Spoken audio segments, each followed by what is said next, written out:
promis un drame shakespearien, une production hollywoodienne. La preuve en son, une finale, ça se joue à 11 contre 11, enfin si les joueurs daignent rester sur le terrain. Et de plus en plus, à la fin, c'est le Sénégal qui gagne. Deuxième sacre après... 2021, 2022, vous appelez ça comme vous voulez. Troisième finale disputée sur les 4 dernières éditions. Mettons le scénario de la finale de côté. Parlons football, strictement football.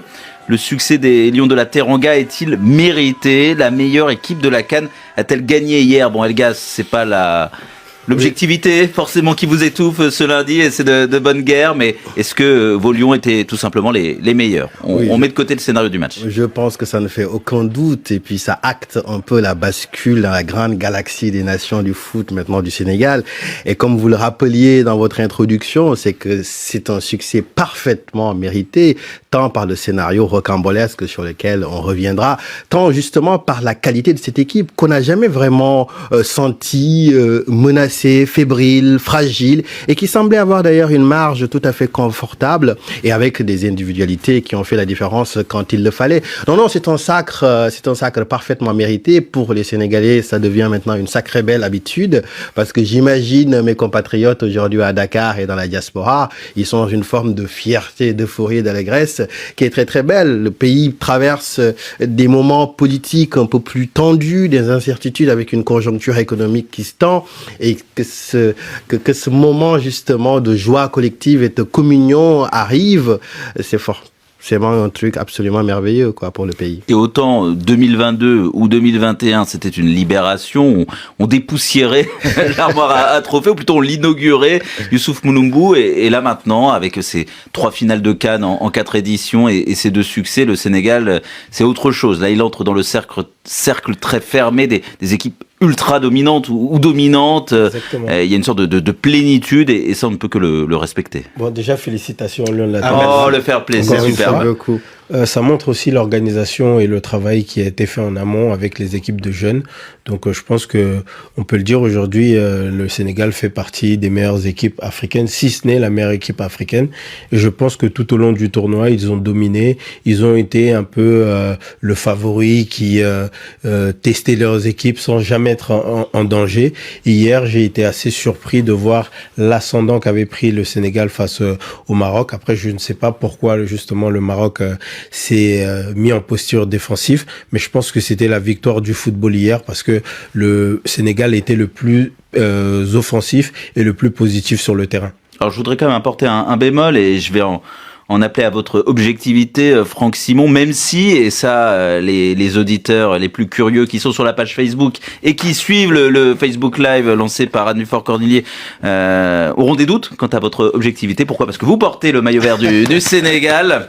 Ça nous fait quand même 2 Sénégalais sur le plateau. Heureusement que Youssouf Mouloungou, il équilibre tout ça avec un beau Hugo qui apparaît sur son jogging. Je vous remercie d'être mon premier fan. Vous êtes le seul, Youssouf. On va revenir aux fans sénégalais, Franck, ça a vraiment été je mets encore une fois le scénario de fin de match, dans le temps réglementaire, jusqu'à ce que ça s'emballe un petit peu trop. Ça a vraiment été la meilleure équipe sur le terrain, le Sénégal? Alors, vous dites hier soir ou sur ce mois de compétition? Alors, parlons déjà d'hier soir, et puis vous pouvez me donner votre avis sur l'entièreté de la compétition.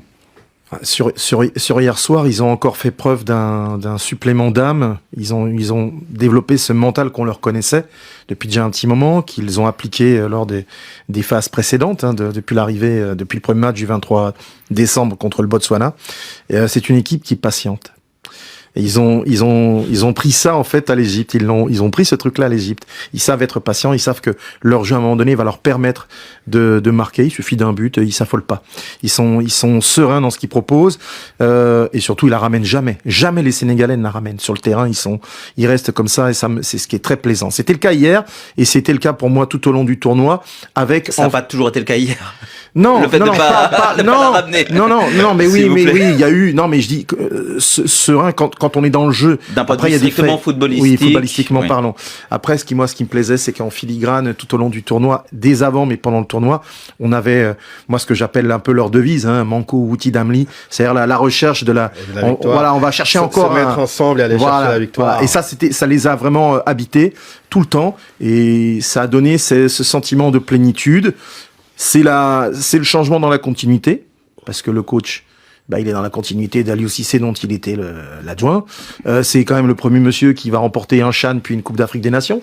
C'est pas rien quand même, pas Bounatiao ce qu'il a fait. Et puis il a fait entrer dans la tanière plein de jeunes de qualité. On en a vu 4-5 encore hier dans le 11 de départ. Donc bravo à lui, quoi. Puis bravo au Sénégal. Non, ce qui est très intéressant, c'est que c'est un parallèle qui est plutôt rigolo. Pape Thiaw, il était resté dans l'histoire du foot sénégalais comme celui qui avait fait la talonnade qui avait conduit au but justement face à la Suède qui qualifie donc le Sénégal. Donc le 8e de finale de la Coupe du Monde 2002 exactement. Il était resté dans l'histoire et après il a connu une période où il avait plus ou moins disparu et il arrive et il renaît comme ça et figurez-vous que Sadio Mané, le héros d'hier, a fait une talonnade aussi sur l'action qui mène au but. Absolument. Ce sont des réminiscences parfois, moi, qui me touchent un tout petit peu. Pour Ghana gagner. Oui, je pense qu'il va y avoir la fête à Dakar. C'est prévu pour ce soir et demain. Elgas, préférez la première ou la deuxième étoile?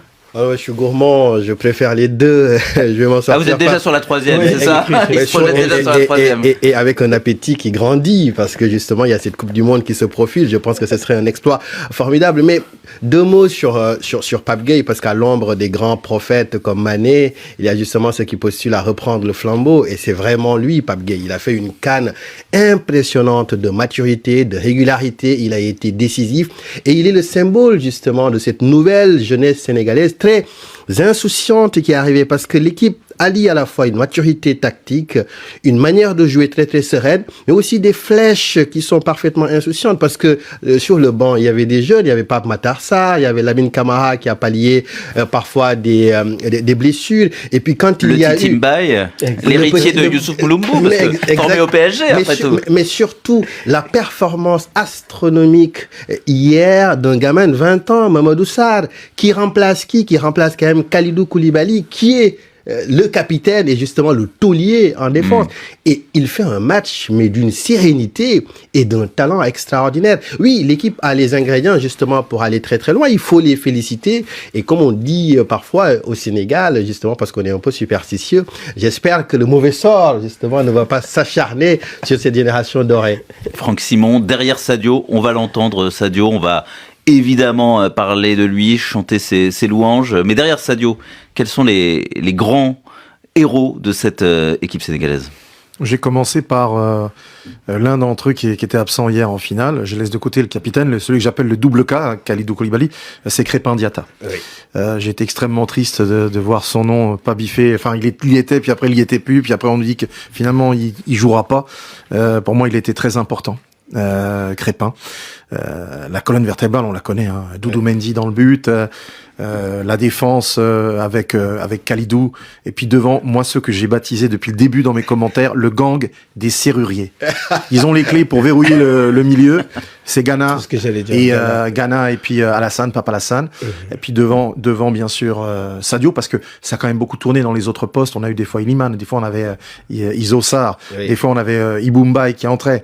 Mais c'est peut-être qu'au-delà des individualités, il y a un collectif. Bien sûr, mais il y avait, le coach l'a dit, Hugo, je sais pas si vous vous souvenez, il a dit on a 28 titulaires. Pourquoi vous voulez que j'en distingue un plus que les autres? Je sais qu'à tout moment, j'en fais entrer un. Hier, il a fait entrer, je crois, Antoine, latéral droit. Exactement. Voilà, c'est aussi un des minots de cette équipe. Et il a parfaitement rempli ses fonctions. Mamadou Sarr, qui est le fils de Pape Sarr, donc un ancien justement. Un ancien de 2002 également, et qui avait déjà disputé une finale de Cannes, je crois, en 2002. Donc, quelle lignée, c'est pour ça que je vous disais, c'est le changement dans la continuité. C'est-à-dire que comment il y a les joueurs que j'ai cités, vous l'aurez remarqué, c'est que des anciens. C'est les gars qui ont apporté cette expérience et cette sérénité, et surtout qui se sont appuyés sur les jeunes. Exactement. Et ils l'ont dit à chaque fois, ils ont dit, mais on a des gamins, et ils nous demandent des choses, mais ils en donnent aussi beaucoup. Exactement. Youssouf Moulombou, les milieux de terrain, à la base du succès sénégalais, c'est l'un d'entre eux qui a marqué hier, ça vous fait forcément plaisir, vous qui avez régné sur l'entrejeu durant toute votre carrière. C'est souvent les travailleurs de l'ombre. Et j'ai adoré le travail de Gana Gueye tout au long de la compétition. Il a pas manqué une minute. Hein. Exactement. Je crois que c'est le seul joueur souvent qui a joué l'intégralité. Les joueurs qui sont assez vieux. Avec Doudou Mendy. Exactement. Voilà, vers la fin, ils sont assez décriés. Mais là, on a vu que Sadio Mané s'était réinventé. lui qui était athlétique et qui jouait sur le côté avec la vitesse, il se retrouvait un peu plus en 10, en appui, à défendre et à laisser jouer justement ces jeunes joueurs. Donc je pense que cette équipe, elle était sereine, il y avait une cohésion énorme, on les a jamais sentis en danger et c'est ce que j'ai aimé avec cette équipe du Sénégal. Elgas. Mais si on fait un peu d'archéologie, des générations dorées un peu au Sénégal, on en a eu pas mal, hein. Dans les années 80, 90, on a eu des générations qui étaient pas mal, mais qui n'ont jamais eu justement ce supplément d'âme ou en tout cas ce soupçon de chance qui permet de franchir la ligne. La génération 2000, elle était très belle, celle des Pape Sarr, des El Hadji Diouf, des Kalilou Fadiga. Mais elle chaperonne aussi cette génération. Elle est là, avec les sélectionneurs, avec le 2002 staff. n'arrive pas si tu n'as pas l'équipe de 99. Mais exactement, c'est ce que j'étais en train de dire. Ouais. Et 2002 chaperonne aussi la génération Mané. Donc et puis il y a un élan qu'il faut saluer. Cet élan-là, c'est qu'il y a une pratique un peu plutôt bienveillante et positive de l'ENS. Ils étaient tous là à donner des conseils. Parfois, on peut trouver que cette présence, elle est trop intrusive et envahissante. Mais là, elle était très très belle. Et ne pas oublier dans le succès quand même les grandes transformations structurelles qui portent le football sénégalais là où il est aujourd'hui, c'est-à-dire les centres de formation d'où sortent les joueurs et puis aussi cette forme de professionnalisme qui a sorti le Sénégal justement au Moyen-Âge du foot et qui est aujourd'hui récompensé. Je pense qu'il faut voir le tableau général et rendre justement hommage aussi à ces figures de l'ombre. Les mots de Sadio Mané, on a quelques frissons à les entendre. Le joueur, mais aussi l'homme, la légende est totale depuis quelques heures. Ah, vous avez raison, Hugo. Un homme qui peut être très facétieux, qui est très blagueur. Il m'a joué un tour il y a 2 ans de ça, juste avant que le Sénégal joue contre le Brésil et batte d'ailleurs le Brésil à Alvalade lors d'un match amical qui est resté célèbre. Il n'y avait pas que qui avait gagné, il y a aussi le Maroc qui avait battu le Brésil dans cette période. Bref, et ouais, il est facétieux, il est surtout porté par tellement d'humilité, quoi. Et c'est ça qui est impressionnant. Par un parcours qu'on a maintes fois raconté. Ouais. Il vient pas de nulle part, mais il vient de Bambali. Et il a parcouru, effectivement, il a dû passer parvenu à travers des épreuves qu'on a du mal à imaginer au sommet du football africain. Moi, franchement, c'est une des plus belles histoires contemporaines pour un athlète, un sportif, un footballeur africain. Je le trouve exemplaire. Je l'admire énormément parce que je trouve que c'est un modèle absolu. Et il a su se réinventer, comme disait Youssouf il y a quelques minutes, quoi, sportivement. Et il a aussi démontré qu'on peut jouer dans un championnat dit exotique, un championnat que je défends assez souvent ici sur nos antennes. Mais voilà, tu peux jouer là-bas, puis tu peux être compétitif. En 2018, Elgas, quelqu'un écrivait, on a retrouvé ça sur Internet, vous parliez d'archéologie tout à l'heure, le voilà. C'est Sadio Mané, devant la page de l'histoire, celle de Liverpool et du Sénégal, page vierge, dont il sera le seul archiveur. Il s'esquisse l'ombre d'un prophète. Qui a écrit ça ?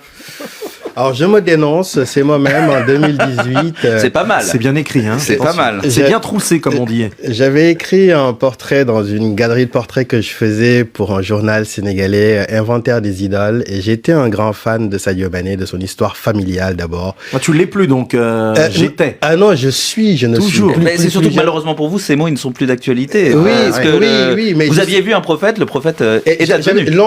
J'avais vu l'ombre d'un prophète. Ah, et maintenant, c'est la lumière. Il est inondé de lumière.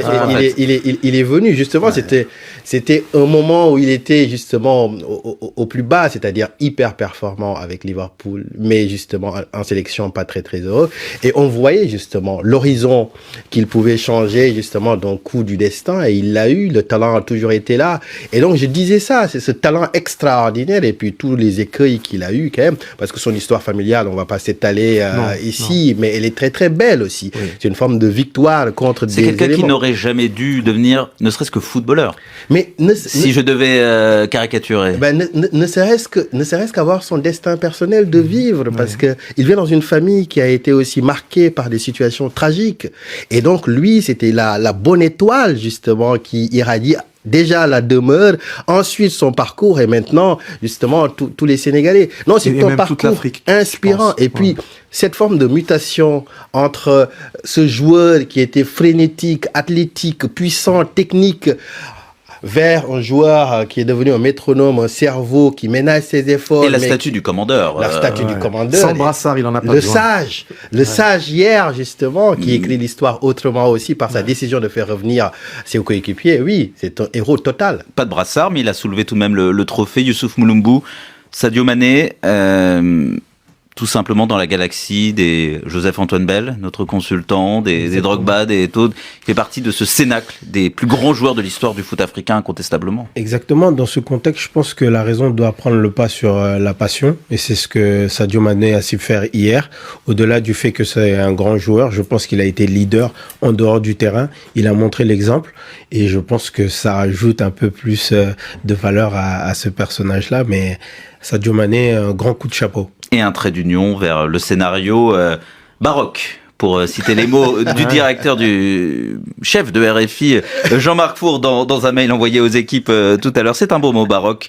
Alors, je parlais de Joseph-Antoine Bell, qui n'a pas mâché ses mots, au micro de RFI hier, Radio Foot sur RFI avec Franck Simon, Elgas et Youssouf Mulumbu. On revient sur la finale de la CAN, la finale la plus surréaliste peut-être de l'histoire du foot, pas seulement africain, pollué, comme le dit Joseph-Antoine Bell. Le Sénégal a gagné, mais le Sénégal a pratiquement franchi le Rubicon hier. Elgas, vous allez le reconnaître, je pense, à la fin du temps réglementaire, avant de retourner la situation à son avantage. On a fait l'éloge de Sadio Mané, le sage. Idrissa Gana Gueye aussi, lui, est resté, a refusé de quitter le terrain sous les ordres de Pape Thiaw, le sélectionneur.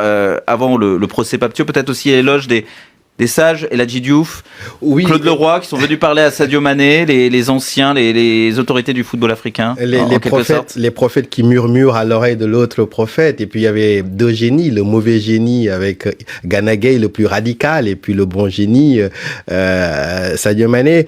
Alors, c'est très facile dans un plateau de radio, après coup, quand les émotions redescendent, de pouvoir analyser ça. Mais le moment a été d'une grande intensité. On a atteint les sommets d'une intensité dramatique, baroque, Hitchcockien, on peut dire tout ce que l'on veut. Hitchcockien, c'est Ray Greg qui a utilisé ce mot, c'est pas mal aussi. Simplement rappeler, un but refusé pour le Sénégal, dans la foulée un pénalty accordé au Maroc. Oui, et puis ce pauvre, moi je me sens l'âme d'un avocat du diable parfois de temps en temps. Ce pauvre Jean-Jacques Ndala, je veux dire, qu'on a tendance à singulariser, alors qu'il y a un corps arbitral et tout là, à qui on attribue toute la responsabilité de ces rebondissements de cette séquence. Je veux dire, c'est trop peut-être lui charger la barque, quoi. Mais oui, il y a une erreur, sans doute, qui est manifeste, qui a rendu l'injustice encore plus intolérable. C'est ce but qui a été refusé. Et dans la foulée, ce penalty qui a été accordé avec l'intervention de la VAR. Quand on est devant sa télé, mais on brûle de désir de tout massacrer. Et ça, c'est parfaitement légitime. Alors, on me fait remarquer dans l'oreille un certain David Finzel, qu'on salue, qu'effectivement, le but n'est pas techniquement refusé. Le but du Sénégal, une faute est sifflée. Et derrière, il y a but, mais le ballon n'est plus en jeu. Le jeu est arrêté. Mais bien sûr, je fais la distinction entre justement ce qui relève des règles, auxquelles j'adhère totalement, et ce qui relève du spectateur profane qui regarde. Quand il met en parallèle ces deux situations, il est dans une colère absolument épouvantable. Et c'est ce qui s'est passé. Et encore une fois, ces situations se passent en dehors d'une finale, en dehors de ce contexte. Dans un match, on va dire, ordinaire, je pense qu'il n'y a pas les développements qu'il y a eu. C'est le contexte qui a rendu les âmes parfaitement irrationnelles. Mais je pense qu'il faut revenir maintenant un peu plus de raison, quoi. Franck Simon, Pape Thiaw, le sélectionneur qui n'en peut plus de l'injustice, demande à ses joueurs de rentrer au vestiaire, ou bien Claude Leroy, Eladji Diouf, les anciens, les sages qui vont faire en sorte que Sadio Mané sache raison garder. Vous êtes dans quel camp ? Un peu, j'ai une fesse dans un camp et une fesse dans l'autre, parce que j'en ai parlé avec un sélectionneur d'un pays africain juste après le coup de sifflet final, et la première chose qu'il m'a dit, c'est il a tenté le coup Pape Thiaw et il a réussi. Pour lui, il l'a vu comme un coup, en fait, tenter un coup de poker par rapport à cette situation, donc ressentie. Mais est-ce que c'est défendable comme coup de poker ? Est-ce qu'on peut la FIFA, Gianni Infantino, alors c'est pas l'idée, c'est pas de dire qu'on est toujours d'accord avec lui, mais en tout cas la FIFA condamne. Oui, c'est pas une première indication. Mais j'ai pas entendu beaucoup d'institutions ou d'institutionnels défendre ce qui s'est passé concernant Pape Thiaw. Et il s'excuse. Ouais, et d'ailleurs il s'est excusé. Il s'est excusé. Ce qui est une manière justement de dire en très peu de mots ce que tout le monde... Personne ne défend l'attitude de Pape Thiaw. Il y a des gens sur les réseaux sociaux qui sont un peu des cavaliers, un peu de la radicalité, qui veulent parfois un peu du sang, de la castagne, et ainsi de suite. Est-ce que c'est pas son rôle à lui d'incarner une forme de sagesse, Et si on donnait la parole au capitaine congolais, la voix de la sagesse? Je me mets un peu à la place des Marocains et c'est le dommage collatéral parce que je pense que cette équipe du Maroc a subi un peu tous ces événements et elle avait rien demandé. C'était un penalty qui était sifflé et donc il fallait le tirer. Tout à fait. Et je pense qui est sifflé et qui peut siffler. Il peut siffler. Voilà, il peut siffler parce qu'il n'y a pas eu un coup de vent qui a fait tomber exactement. ce garçon. Donc attendez, parce que Youssouf Mouloud, si on résume d'une certaine manière, rien ne peut justifier alors l'attitude des Sénégalais. Non, forcément pas. Et c'est pour ça justement que je pense que Gianni Infantino en a parlé et que le coach sénégalais va être sanctionné. Mais j'ai un peu de tristesse pour cette équipe du Maroc qui a fait une grande compétition et qui a accueilli justement 24 équipes africaines. Il faut faire le distinguo là. Une fête culturelle. Il faut faire le distinguo. Mais justement, ce match peut écorcher ce match-là et ces événements peuvent écorcher justement toute cette fête. C'est vrai, alors on comprend, lui il est passé à autre chose, il est champion d'Afrique, Idrissa Gana Gueye, micro de Thomas de Saint-Léger, mais est-ce que c'est aussi simple que ça? Non, c'est pas simple. À Casablanca, je peux parfaitement imaginer à Rabat, dans toutes les villes du Maroc, la détresse, la colère, parce que on a entendu une petite musique qui était très désagréable depuis le début de la compétition. L'idée que c'est une CAN sur mesure qui était taillée pour le Maroc et que même le corps arbitral serait d'une certaine manière complice de forfaiture, que beaucoup d'ailleurs... Mais est-ce que les Sénégalais ont pas encouragé un petit peu ça hier par Oui, mais le mauvais esprit, la rivalité, ça fait partie du sport. L'injustice fait partie du sport d'une certaine manière. Il faut qu'on comprenne une chose. Moi, je suis très heureux en tant que Sénégalais qu'on ait gagné cette CAN. J'ai une pensée très, très affectueuse pour les Marocains. Je trouve... qu'on les accable pour rien.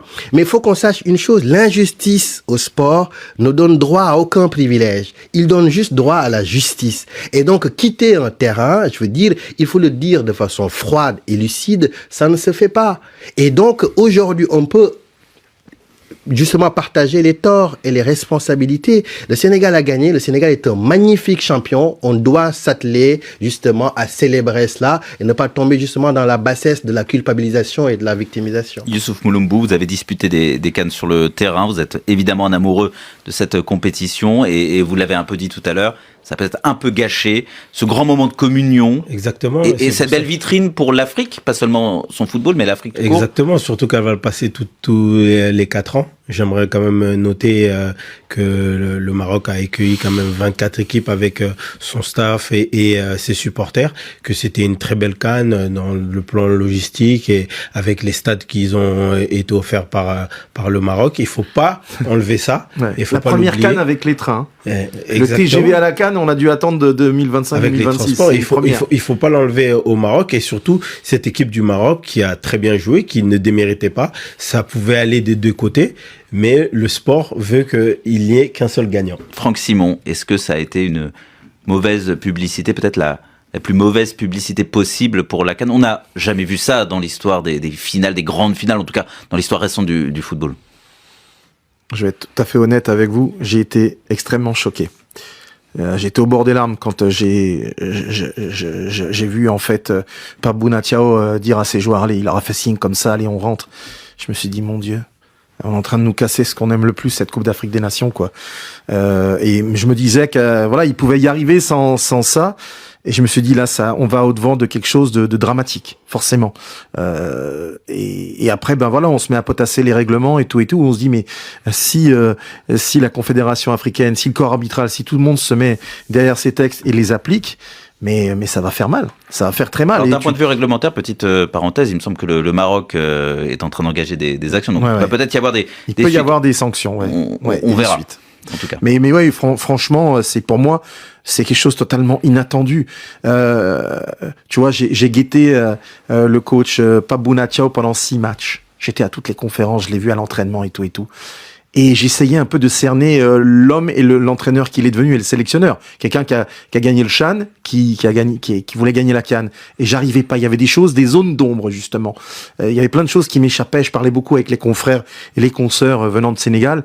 Parlez-moi un peu de lui. Je voudrais le comprendre un peu plus. Parce que son encadrement, je le connais, c'est que des anciens. Ce sont que des anciens. Lamine Diatta, Tony Silva, etc., etc.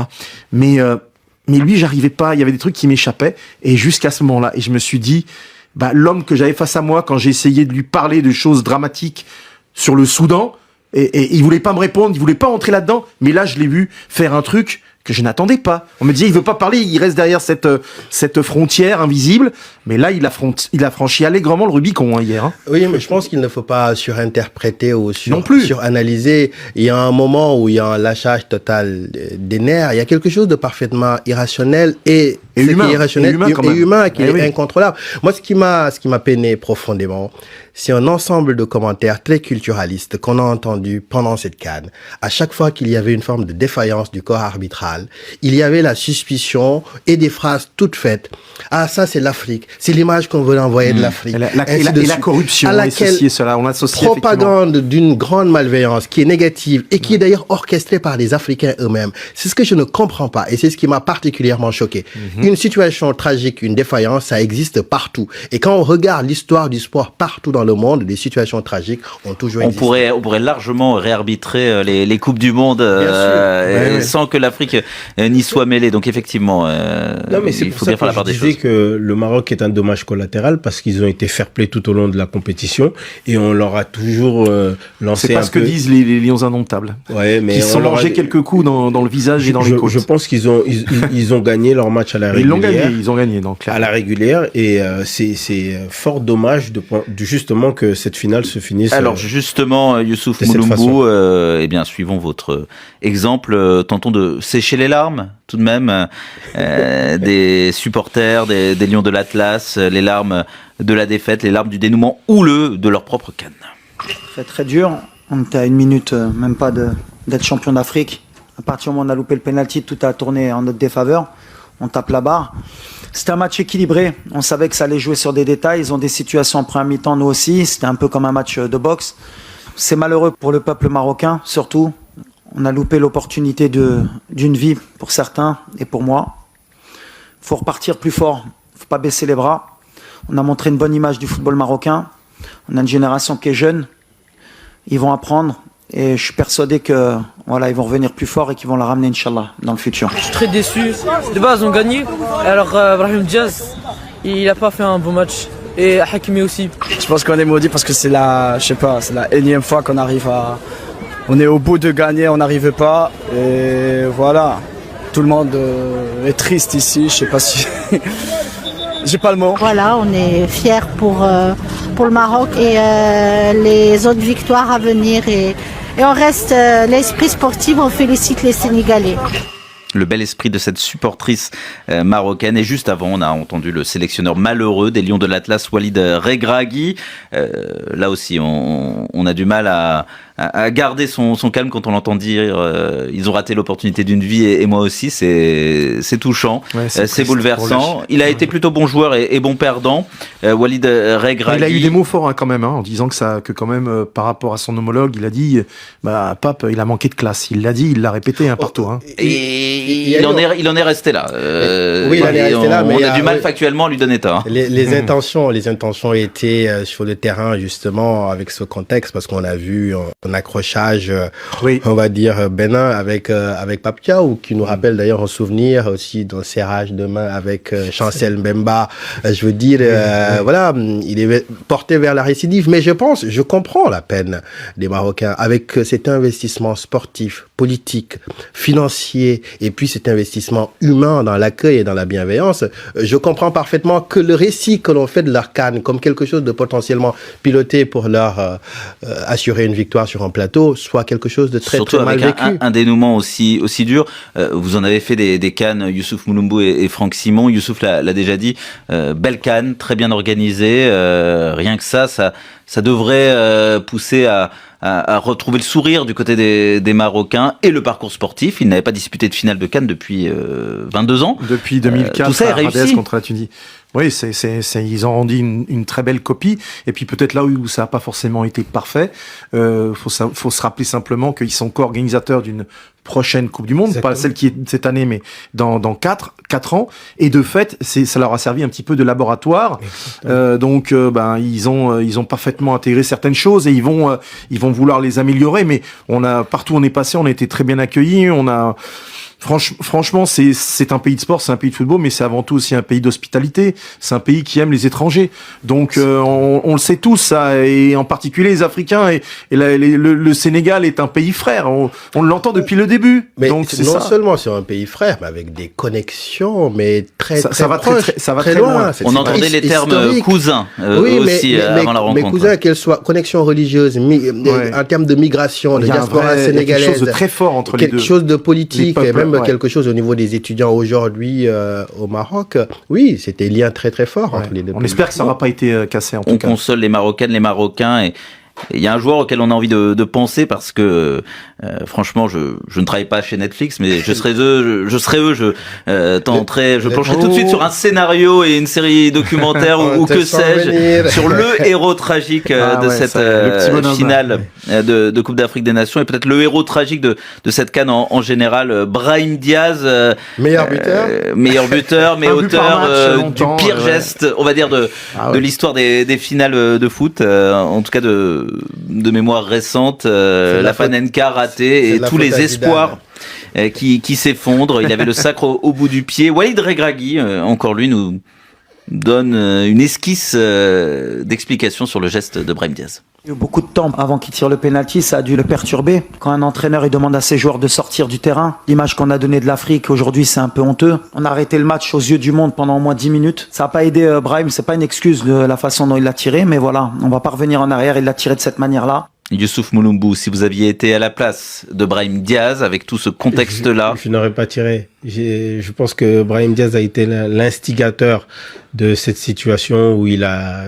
C'est lui qui obtient le penalty. Exactement. Et il c'est pousse lui qui demande aussi à aller voir les images. À aller voir la VAR. Donc je pense que je me serais écarté. Et la meilleure option, c'était de laisser Hakimi tirer. Bon, j'espère que justement le Maroc va gérer cette situation, Brahim Diaz, d'une belle manière, parce que c'est un jeune joueur qui est talentueux. Mais il y a une chose qui va arriver très vite, c'est la Coupe du Monde.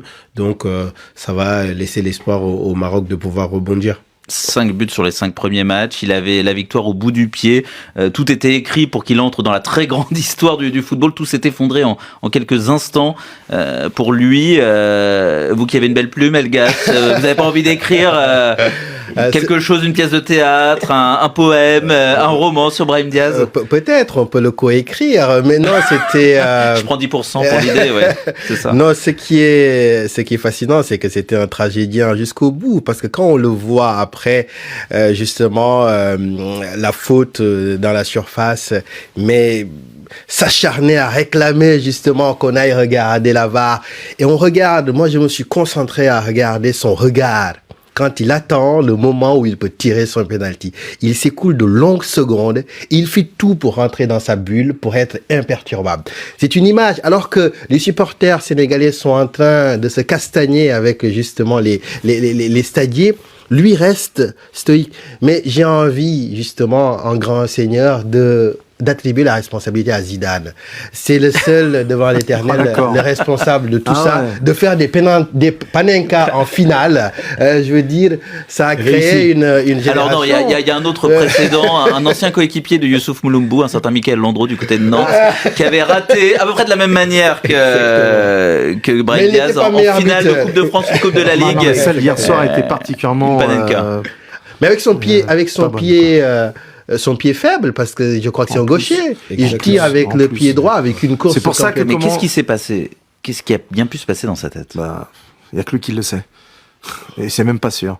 Ouais, c'est ce qui rend le football quand même assez incroyable. C'est ce qui rend le football absolument hallucinant. Ouais, moi j'aurais dit au coach, je me sens pas demander à Hakimi ou à Nesseri qui sont là, qu'ils aillent bombarder Doudou Mendy, mais je me sens pas. Et il s'est écoulé vraiment beaucoup de temps et son geste. Enfin, c'est curieux, quoi. De la part d'un gars qui a une telle finesse technique. Mais quand on a demandé à Zidane pourquoi il avait tenté la Panenka, il avait dit parce que Buffon me connaît, je ne savais pas quoi faire d'autre. Et aussi pour l'histoire. Donc il y a une forme de vanité un petit peu. Oui, non, mais je ne sais pas si Youssouf Mulumbu, vous avez joué à très haut niveau, vous avez joué des CAN, vous avez joué des grands matchs en première ligue. Est-ce qu'on peut avoir comme ça le corps qui se déconnecte de la tête, on perd le fil de son geste? Oui, après des longues minutes d'attente et avec tout ce qui s'est passé, les échauffourées autour du terrain, je pense que ça a joué. Mais je ne sais pas s'il s'est rendu compte de l'ampleur, justement, de la valeur de cette compétition. Et je ne pense Pourquoi pas. Parce qu'il n'est pas venu facilement vers cette équipe du Maroc. Exactement. Il avait été je quand ne sais même pas comment à il la s'est hauteur, intégré dans cette équipe. Je ne sais pas s'il est totalement intégré. Ouais, quand même. Et il a mis le premier but de cette Coupe d'Afrique des Nations, et c'était, je crois, d'ailleurs, non, c'était pas un penalty, non, il l'avait loupé. Mais il avait marqué le premier but de la CAN contre les Comores. Et tout au long, ça fait 1 an et demi qu'il est en sélection, il a pas arrêté de claquer des buts. Hein. Et donc après 50 années sans gagner cette Coupe d'Afrique, Ouais, t'as forcément. je ne vois pas comment on peut tenter ce genre de geste. Mais est-ce qu'il connaît l'histoire même de. On parlait d'histoire. C'est exactement, c'est exactement ce que je dois demander. Oui, mais ça a été un sujet d'ailleurs au Maroc sur ces binationaux potentiels, je veux dire, qui venaient. Et ça fait aussi la richesse de cette CAN. Et donc voilà, c'est un tragédien et puis il est jeune. Ouais, Sadio Mané a échoué avant de réussir. Absolument. J'espère qu'il sera réintégré. Et il avait même gagné la première en échouant. Ce sont sur ces mots et sur cette note d'espoir qu'on va se quitter, et on espère que ça a consolé Brahim Diaz, auditeur fidèle de Radio Foot International. Bien évidemment. Brahim, encore félicitations au Sénégal, même si on a eu des choses à redire sur la soirée d'hier.